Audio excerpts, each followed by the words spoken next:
Former residents of a church-run home in Darwin for indigenous stolen generation children are becoming more confident they did the right thing by giving evidence to the Royal Commission into Child Sexual Abuse. They've moved a step closer to becoming the first group to gain compensation from the federal government. 2 years ago, former residents came from all over Australia to the Retta Dixon home site and to give evidence to the Royal Commission, which dredged up painful memories. The impacts of doing all of that has been horrendous.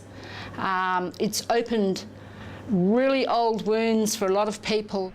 They're determined that telling their stories of being raped or beaten by Retta Dixon missionaries as children will result in compensation. I was a child of 10 or 11, and you don't beat the child with a cane.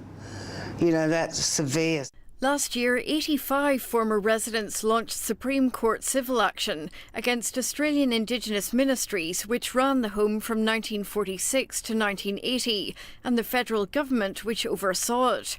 Now the Commonwealth has offered to go into negotiation. The matter was basically put on hold for a period of months because the parties have indicated that they feel ready to engage in mediation. So that's pretty encouraging, and we're really looking forward to that opportunity to sit down and mediate an outcome.